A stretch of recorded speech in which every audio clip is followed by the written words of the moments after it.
Selamat siang Pak Peri Peri selaku Deputi Komunitas Masyarakat Anti Korupsi Sumatera Selatan.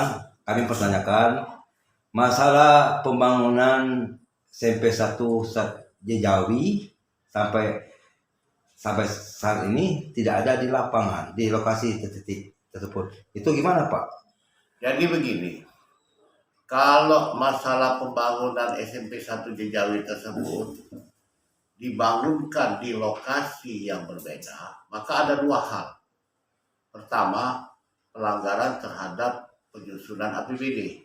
Judul proyek tersebut pembangunan di lokasi SMP Jejawi. Kenapa ini dipindahkan? Hal yang kedua adalah dibangunkan di tanah yang diduga bukan aset Pemda.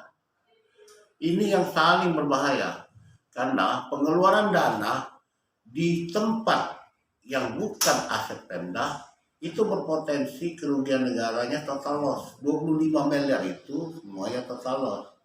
Kenapa? Karena lokasi tersebut bukan milik Pemda.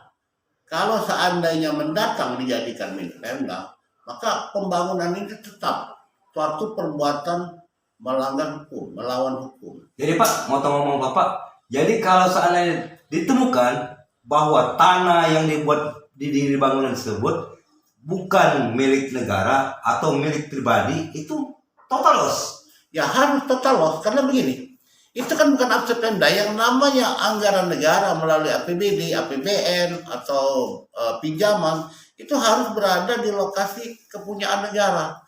Kecuali itu hibah, artinya dihibahkan. Tapi itu tidak mungkin pembangunan dijadikan hibah. Kecuali istilahnya sekarang misalnya dengan institusi, kejaksaan, kepolisian yang mempunyai aset. Kalau ini judulnya SMP Jejawi, artinya milik Pemda sendiri. Sementara tanah tersebut diduga bukan aset Pemda. Artinya potensi kerugian negara senilai 25 miliar. Karena aset tersebut berada di atas tanah kepemilikan pribadi. Jadi siapa yang bertanggung jawab Pak dalam hal ini? Kalau kita tanggung jawab ya kesemuanya harus dipertanggungjawabkan oleh dinas terkait, bupati dan DPR. Semuanya harus bertanggung jawab.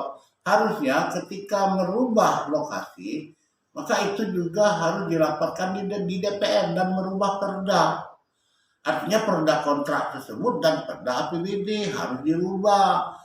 Karena sudah melanggar, memindahkan lokasi, perpres dilanggar, pengadaan barang dan jasa dilanggar, keuangan daerah dilanggar, semuanya pelanggaran. Tidak ada satupun pembenaran, walaupun bangunan tersebut dibangun. Makasih Pak. Terima kasih Pak. Ya, terima kasih.